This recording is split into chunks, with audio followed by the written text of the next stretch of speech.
This session is brought to you by PV Supa. Since 2005, PV Supa has provided libraries with the tools and knowledge necessary to streamline library processes and other self-service solutions to their customers. Their RFID offering is easy to use, elegant, and is suitable for all libraries of any size. And their innovative library concepts provide tools for libraries to be more creative and improve key aspects of community engagement. You can find out more about their products and solutions for remote and touchless self-service at us.pv-supa.com. Hi, my name is Kosi Harris, and I'll be presenting the best publicity practices to promote your library. So this presentation, here's a table of contents. I'll go into what this will be about, the difference between marketing and public relations, setting those realistic public relations goals, how to create a successful public relations strategy, who is the spokesperson of your library, what should go into a media kit for a library, how to write a press release, the best ways to nurture those relationships after a story is published, collaboration, and then I'll do a recap. This presentation will make navigating the challenges of generating publicity much easier in the new normal. I will give you a clear understanding of what public relations is, the process to get media interest, as well as to leverage placements and nurture media relationships for long-term success. I wanted to start off with this quote, only because advertising, marketing, public relations, they all could get very confusing, but this is a very clear way to understand it. Advertising is saying you're good. PR is getting someone else to say you're good. AKA advertising is something you pay for. PR, usually it's free and someone else is writing about it. So the difference between marketing and public relations. Marketing is focused on promoting and selling a specific product, whereas PR is maintaining a positive reputation for a company, such as a whole, such as a library. There are many disciplines fall in the PR umbrella. Here are a few examples. Media relations, that's old school landing placements in publications. It's about building those relationships with reporters, securing coverage. More often, this does include a lot of cold pitching, distributing press releases, connecting on social media. I'll be focusing on media relations mainly for this presentation. Investor relations, very clear, you want to keep corporate investors happy. Public affairs, governing bodies need to manage relationships and perceptions of their constituencies and stakeholders as well. Community relations, libraries could fall into this umbrella as well as media relations. Just organizations and nonprofits have to have that connection that they have with their surrounding communities. This is also could extend to online communities and community management. And I'll speak more about this in the collaboration portion of the presentation. Consumer relations, beyond just the customer support, how do companies shape perceptions and build relationships with their consumer base? So strong consumer relations can go a long way toward building loyalty without relying on advertising and content alone. Consumer marketing. This is one that's a hot topic, as it's not open as a PR topic. Influencers are dominating the world right now. A little bit of a backlash, but they are going to be here for a very long time.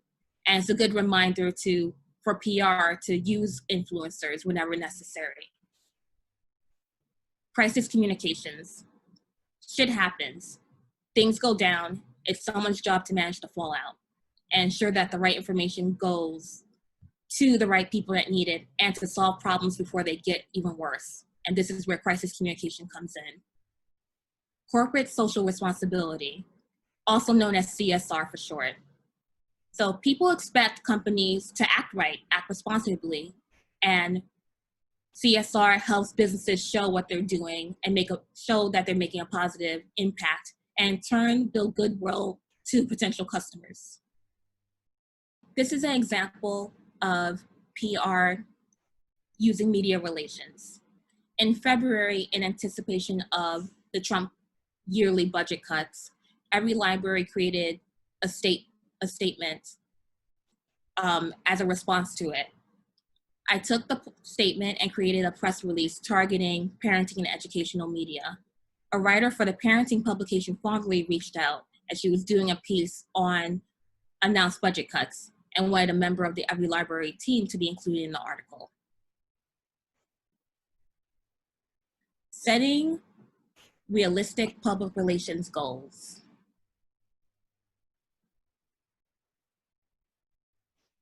So they're SMART goals: specific, measurable, achievable, relevant, and time-bound.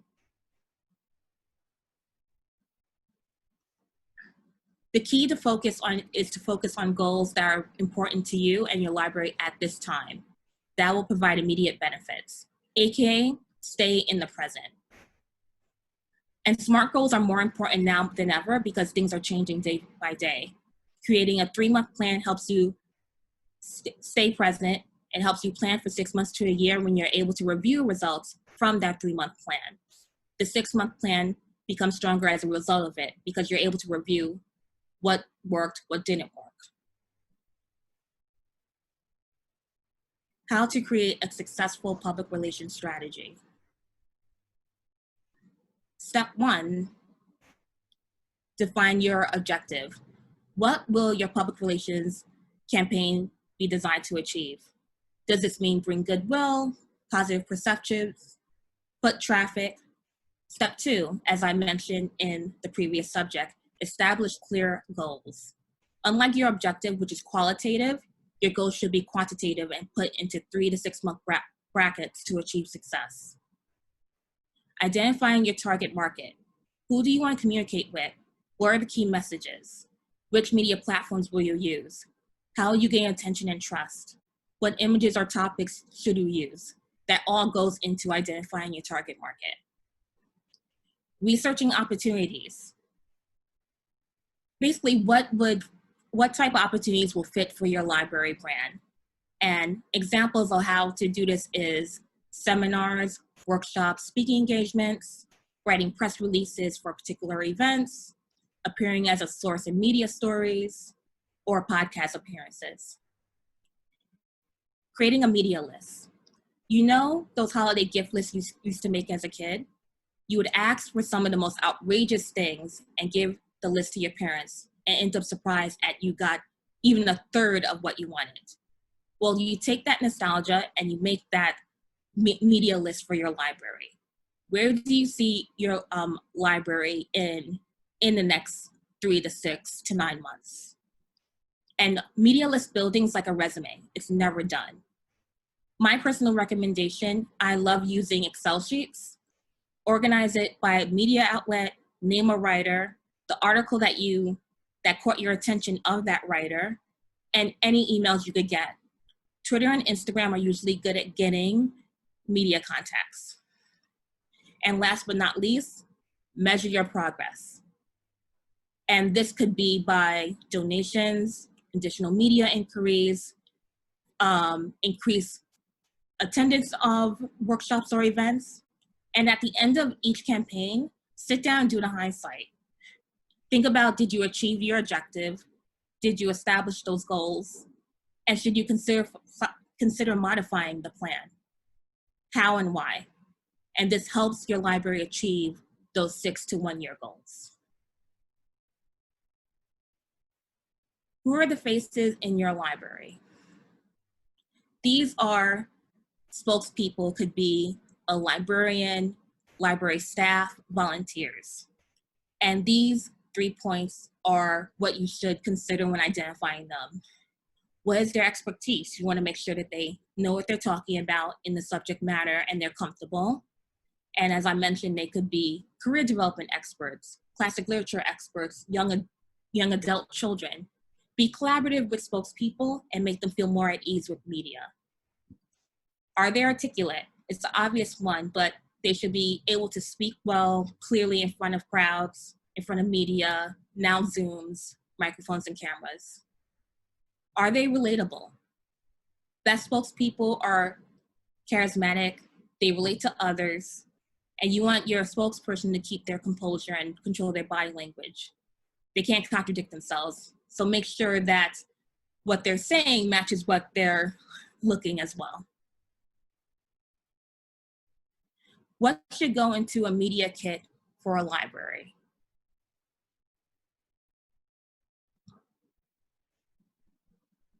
So this is the Every Library media kit that I helped the team develop this year. And a media kit is a document that has just basic information about the organization, product, or event, and they're used as a way to make editors' lives easier and not asking 50 questions back and forth. And the point of the media kit is to catch the eye of the journalist to secure that placement. And most media kits are in a PDF format. So media kits should include the history of the library, biography of key players in the library, stats that highlight any growth or successes, past media mentions and images of the library. This could also include events. What are the upcoming events? I would recommend doing those like 3 to 6 months, as I keep mentioning a lot in the presentation. And of course, contact and social media information.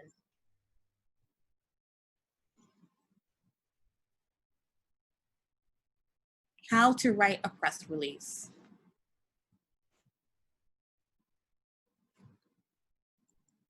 So a total length of the press release should be no more than 2 pages. Just keep it short and to the point. Write in the third person. You're not speaking directly to your target audience. You're speaking as your library.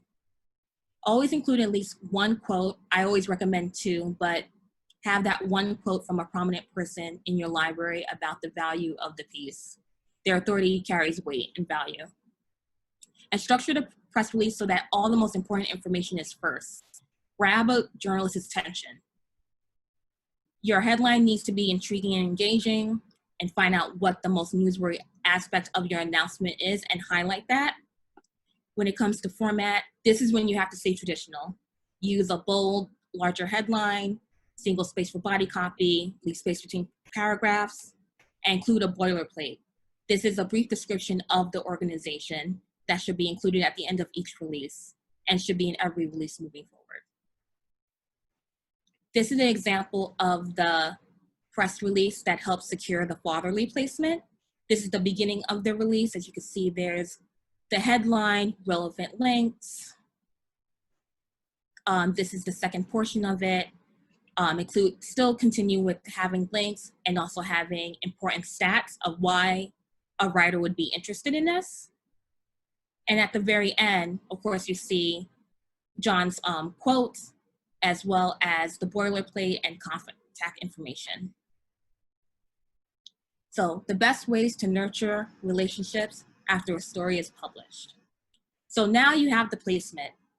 Great job. Do the victory dance, twerk it out. Now the fun part begins.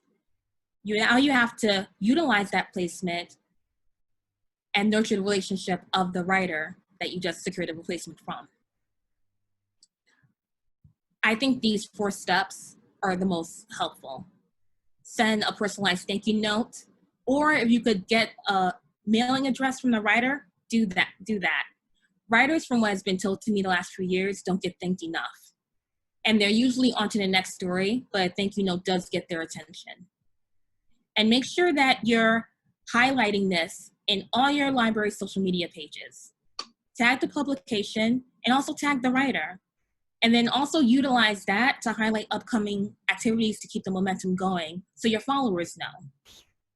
Include the placement in a media kit or on your newsletter. Send an email about the placement to your mailing list and to library staff. This is a great conversational piece for library staff to use to get new members of the library or regulars as well, so they could brag your library up. Collaboration. So now that you have this placement and you have a strategy, you have a media kit, you're able to reach out to your community, to the most prominent influencers. That could be the business owner, a popular teacher, a chef, beauty blogger, you name it. Connect with them and see how you guys could collaborate together for your library. Also collaborate with other libraries. The more you collaborate, the more chances you are to get placed from a publication. So now we're going to recap. Create those SMART goals. They provide immediate benefits to your library as a starting point. Doing these goals in the present time will help you measure success for 6 to 1 year. And it implements what you learn along the way from the first 3 months. For a successful public relations strategy, identify your objective, target market, set realistic goals, research opportunities, and start a media wish list where you could see your library be featured in. Spokespeople give your library a face and a voice, helping to trust the audience on the library's behalf. Identifying them puts you ahead of the game. Press releases are essential for ensuring media your latest news. Writing in the third person, include quotes from members of your team. Keep it short and to the point. Nurture those relationships with media after receiving a placement. Sending personalized thank you notes, posting the feature on social media, and tagging them. I will also think about offering them exclusive or future initiatives. They like feeling special. Collaborate with the community influencers in your community. The more diverse in the genre, the better. The increased collaborations equals more opportunities for media to cover your library. And that's the end of my presentation. If you have any questions, you can reach me at kosiharris.com or on Instagram, Twitter, or Facebook. I also would like to thank John, Patrick, and Mike, and the rest of the Every Library team for this opportunity. Thank you.